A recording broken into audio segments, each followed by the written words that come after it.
जय श्री कृष्णा, राधे राधे। आप सभी को बुध प्रदोष व्रत की हार्दिक शुभकामनाएं।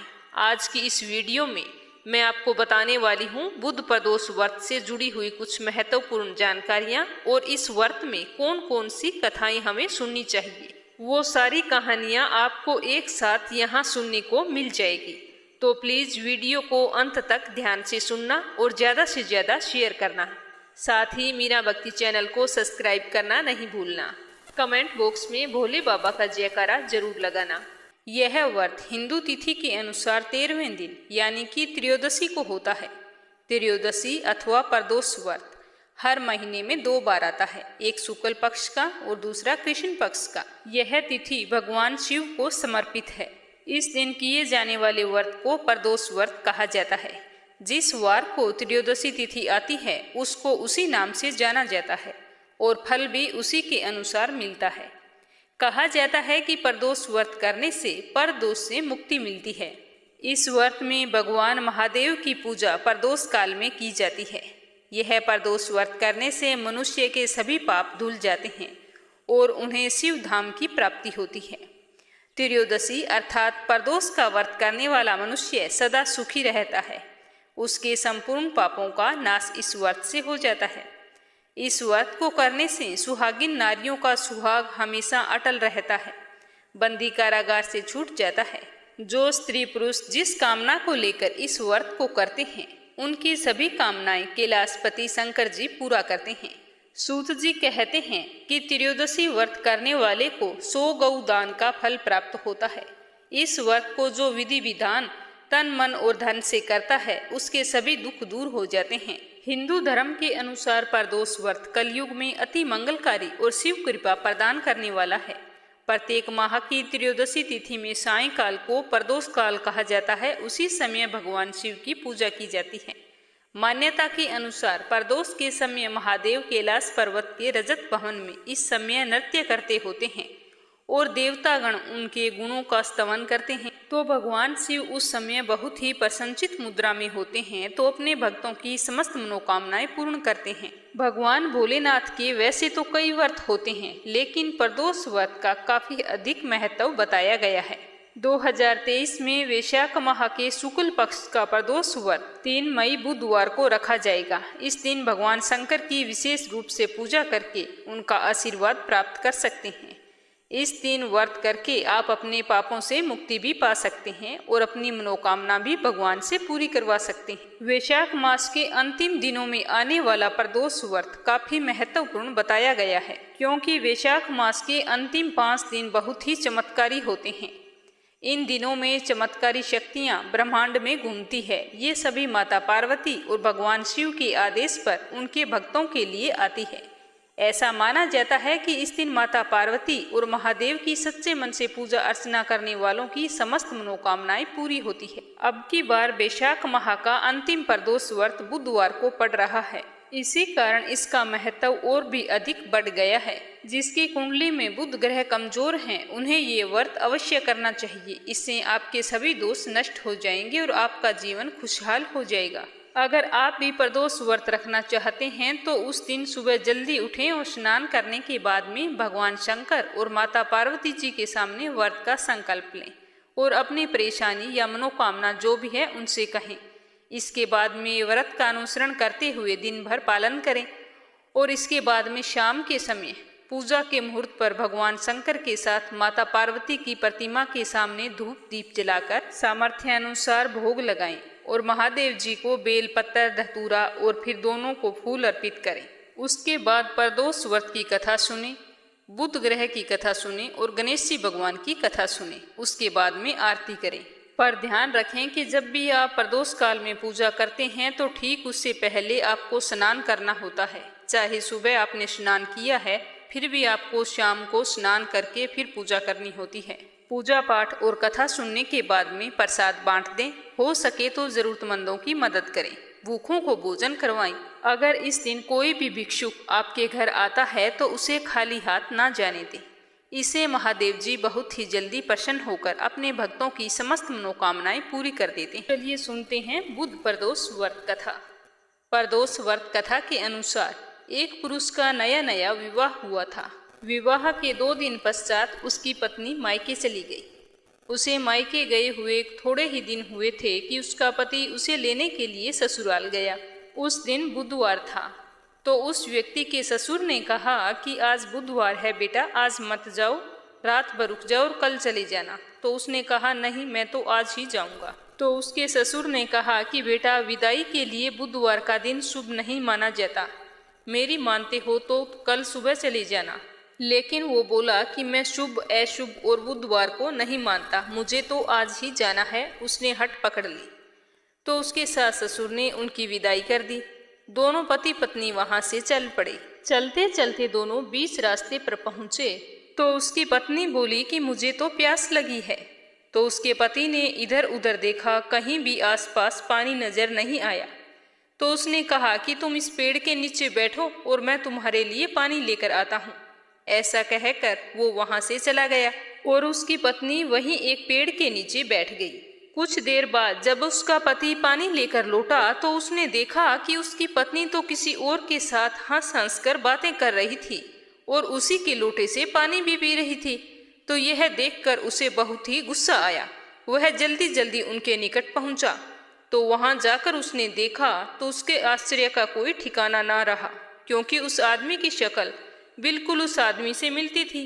तो उसके पति ने हमशक्ल आदमी से जाकर कहा, क्यों भाई, तुम मेरी पत्नी के पास कैसे बैठे हो और ऐसे हंस हंस कर बातें क्यों कर रहे हो? तो उसने कहा, ये पत्नी मेरी है। तो ऐसा कहकर दोनों पुरुष आपस में लड़ने झगड़ने लगे। लड़ाई इतनी बढ़ गई कि भीड़ इकट्ठी हो गई। पुलिस आ गई। हमशक्ल आदमियों को देखकर वे भी चक्कर खा गए।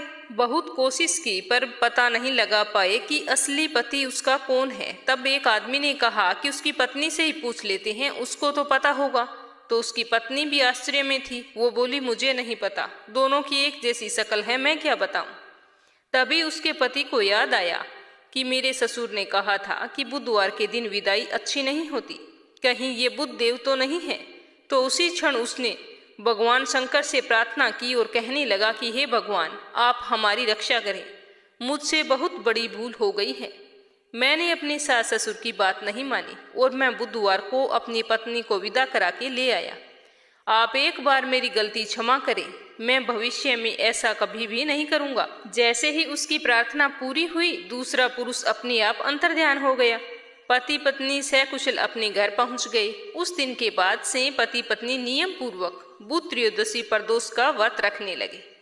अतः जो भी मनुष्य बुध त्रयोदशी को प्रदोष व्रत रखता है, उसकी हर मनोकामना पूरी होती है और हर कठिनाइयों से, समस्याओं से निजात मिलती है। प्रदोष व्रत की दूसरी कहानी। प्राचीन काल में एक गरीब पुजारी हुआ करता था। उस पुजारी की मृत्यु के बाद उसकी विधवा पत्नी अपने भरण पोषण के लिए पुत्र को साथ लेकर भीख मांगती थी। सुबह से शाम तक भीख मांगने के बाद शाम को घर लौट आती। एक दिन उसकी मुलाकात विदर्भ देश के राजकुमार से हो गई, जो अपने पिता की मृत्यु के बाद दर दर भटक रहा था। उसकी यह हालत उस पुजारी की पत्नी से देखी नहीं गई और वह राजकुमार को अपने साथ अपने घर ले आई और पुत्र जैसे रखने लगी। धीरे धीरे समय के साथ दोनों पुत्र बड़े हो गए। एक दिन पुजारी की पत्नी अपने दोनों पुत्रों को लेकर सांडिल्य ऋषि के आश्रम पर गई। वहां उसने सांडिल्य ऋषि से शिवजी के प्रदोष व्रत की कथा और विधि सुनी और घर आकर वो भी प्रदोष व्रत करने लगी। एक बार की बात है, दोनों बालक वन में घूम रहे थे। उनमें से पुजारी का बेटा तो घर आ गया, परंतु राजकुमार वन में ही रह गया। उस राजकुमार ने गंधर्व कन्याओं को वहां पर क्रीड़ा करते हुए देखा तो उनसे बातें करने लगा। वहां एक अंशुमति नाम की कन्या राजकुमार पर मोहित हो गई। दोनों काफी देर तक बातें करने लगे और राजकुमार काफी देरी से घर लौटा। राजकुमार दूसरे दिन फिर वहां पर पहुंच गया। दोनों ने काफी समय तक बातें की तो राजकुमारी अंशुमति ने कहा कि मैं तुम्हें अपने पिताजी से मिलाना चाहती हूँ, तुम कल फिर आना। तो दूसरे दिन राजकुमार वहां पर गया तो अंशुमति अपने पिताजी को लेकर वहां आई। तो उसके पिताजी ने राजकुमार को देखते ही पहचान लिया तथा कहा कि आप तो विदर्भ नगर के राजकुमार हो, आपका नाम धर्मगुप्त है। अंशुमति के पिताजी को वह राजकुमार बहुत ही पसंद आया और उन्होंने कहा कि शिवजी की कृपा से हम अपनी पुत्री का विवाह आपसे करना चाहते हैं, क्या आप इस विवाह के लिए तैयार हैं? तो राजकुमार ने तो अपनी स्वीकृति खुशी खुशी दे दी। उन दोनों का विवाह संपन्न हो गया। बाद में राजकुमार ने गंधर्व की विशाल सेना के साथ विदर्भ देश पर हमला किया और घमासान युद्ध कर विजय प्राप्त की तथा अपनी पत्नी के साथ राज्य करने लगा। वहां उस महल में वह पुजारी की पत्नी और पुत्र को आदरपूर्वक ले गया और वहां पर अपने साथ ही रखने लगा। पुजारी की पत्नी तथा पुत्र के सभी दुख व दरिद्रता दूर हो गई और वे खुशी से सुख में जीवन व्यतीत करने लगे। एक दिन अंशुमति ने राजकुमार से इन सभी बातों के पीछे का कारण पूछा। तब राजकुमार ने अंशुमति को अपने जीवन की पूरी सच्चाई बताई और साथ ही प्रदोष व्रत का महत्व और व्रत के फायदे भी बताए। उस दिन से प्रदोष व्रत की प्रतिष्ठा वह महत्व और भी बढ़ गया। मान्यता के अनुसार सारे लोग इस व्रत को करने लगे। कई जगहों पर अपनी श्रद्धा के अनुसार स्त्री पुरुष दोनों ये व्रत करते हैं और इस व्रत को करने से मनुष्य के सभी कष्ट और पाप नष्ट होते हैं। साथ ही मनुष्य को अभीष्ट फलों की प्राप्ति होती है। तभी से हिंदू धर्म में यह माना जाता है कि जो भी व्यक्ति प्रदोष व्रत के दिन एकाग्र चित्त मन से शिव जी की पूजा करता है, कथा को पढ़ता है, सुनता है या सुनाता है, उसके 100 जन्मों तक कभी भी किसी दरिद्रता का सामना उसे नहीं करना पड़ता। तो चलिए अब सुनते हैं गणेश जी की कहानी, जो हर व्रत कथा के बाद में अवश्य सुननी चाहिए। बोलो गणेश गजानन की जय हो। एक गांव था जिसमें एक सेठ जी अपने परिवार के साथ रहा करते थे। सेठ जी का बहुत ही बड़ा कारोबार था। सेठ जी गणेश जी की पूजा में पूरा ही विश्वास रखते थे। बड़ी श्रद्धा भाव से गणेश जी की पूजा किया करते थे, जिसके कारण सेठ जी के घर में अन्न धन की कोई भी कमी नहीं थी। वो सदैव भरे रहते थे। उनके जीवन में कभी भी किसी प्रकार की कोई कठिनाई नहीं आई। नित्य प्रतिदिन नियम अनुसार वो रोजाना नदी पर स्नान करने जाते और आकर गणेश जी की पूजा करते, फिर उन्हें भोग लगाते, उसके बाद में ही स्वयं भोजन करते। लेकिन यह बात सेठानी को बिल्कुल भी अच्छी नहीं लगती। वो धार्मिक नहीं थी और ना ही ईश्वर में विश्वास रखती थी। एक बार सेठानी ने सोचा कि यह इतना गणेश जी को मानते हैं, गणेश जी की पूजा करने से क्या होता है, मैं तो मानती नहीं हूँ। आज देखती हूँ कि वो गणेश जी की पूजा कैसे करते हैं। तो यह सोचकर जब दूसरे दिन सेठ जी नदी पर स्नान करने के लिए जाते हैं, तो सेठानी जी पीछे से गणेश जी की मूर्ति को उठाकर कपड़े से ढककर बगीचे में ले जाकर जमीन में दबा देती है। जब सेठ जी स्नान करके नदी से घर पर आते हैं तो देखते हैं कि गणेश जी की मूर्ति नहीं है मंदिर में। तो वो सेठानी से पूछते हैं कि गणेश जी की मूर्ति मंदिर में नहीं है, कहाँ गई? तो सेठानी बोलती है कि मुझे मालूम नहीं। सेठ जी ने घर में इधर उधर सारे मूर्ति को बहुत ढूंढा, लेकिन मूर्ति तो नहीं मिली, तो मूर्ति को भोग नहीं लगा पाए। इसीलिए सेठ जी ने खुद भी अन्न जल का त्याग कर दिया और गणेश जी से प्रार्थना करने लगे कि हे प्रभु, मुझसे कौन सी गलती हो गई जो आप मुझसे नाराज होकर मुझे छोड़कर ही चले गए। अगर आप अपनी कृपा दृष्टि मुझ पर बरसाते हो तो हे प्रभु मुझे दर्शन दीजिए। तो सेठ ने मन ही मन सोचा कि जब तक मुझे गणेश जी की मूर्ति नहीं मिल जाती, मुझे दर्शन नहीं दे देते, तब तक मैं अन्न जल का त्याग करता हूँ। तो उस दिन पूरा दिन ऐसे ही निकल गया। शाम को सेठ जी भूखे प्यासे सो गए। गणेश जी सेठ जी की भक्ति से प्रसन्न हो गए। जब सेठ जी सो गए तो सेठ जी के सपन में गणेश जी भगवान एक छोटे से चूहे के साथ खेल रहे होते हैं, दिखाई देते हैं और चूहे को बाद में खाने के लिए लड्डू देते हैं। चूहा लड्डू लेकर बगीचे में जाता है और एक जगह से जमीन खोदता है और लड्डू वहीं पर डाल देता है और अचानक से सेठ जी की नींद खुल जाती है। तो सेठ जी भागकर बगीचे में जाते हैं और उसी जगह को खोदते हैं जहां उन्होंने सपने में लड्डू को दबाते हुए देखा था। तो थोड़ी देर जमीन खोदने पर कपड़े में लपेटे हुए गणेश जी की मूर्ति उन्हें मिल जाती है। सेठ जी गणेश जी की मूर्ति को पाकर बहुत ही खुश होते हैं और वापस लाकर मंदिर में स्थापित कर देते हैं। तो यह देखकर सेठानी को बहुत ही आश्चर्य होता है कि सेठ जी को यह मूर्ति मिली कहाँ से। तो वो भागकर सेठ जी के पास आती है और पूछती है कि ये मूर्ति आपको कहाँ से मिली। तो सेठ जी ने सारा वृत्तांत उन्हें सच सच बता दिया। तो यह बात जानकर सेठानी जी को खूब आश्चर्य हुआ। सेठानी जी के मन में श्रद्धा और विश्वास जाग गया और मन ही मन गणेश भगवान का स्मरण करते हुए उनकी सच्ची भक्त बन गई और सेठ जी को सारी सच्चाई बता दी और कहा कि मुझसे बहुत ही बड़ा अपराध हो गया था। अब से हम दोनों पति पत्नी प्रेम सहित गणेश जी भगवान की पूजा आराधना किया करेंगे उनकी पूजा में कभी भी कोई कमी नहीं आने देंगे। यह सुनकर सेठ जी बहुत ही प्रसन्न हो गए और दोनों पति पत्नी गणेश जी को प्रणाम करते हुए बोले, बोलो गणेश गजानन की जय हो। हे गणेश भगवान, जैसी कृपा आपने सेठ और सेठानी पर की वैसी हम पर भी करना। कहानी कहने वाले पर, कहानी सुनने वाले पर सभी की सारी मनोकामनाएं पूर्ण करना। लप्सी और तपसी की कहानी। एक लप्सी था, एक तपसी था। तपसी हमेशा भगवान की तपस्या करता था, लेकिन उसे चोरी करने की आदत थी। लप्सी हमेशा सवा सेर की लापसी बनाता और पहले भगवान को भोग लगाता, उसके बाद में स्वयं भोजन करता। दोनों भाइयों का यही नियम था। तो एक दिन कोई बात को लेकर दोनों में कहासुनी हो गई।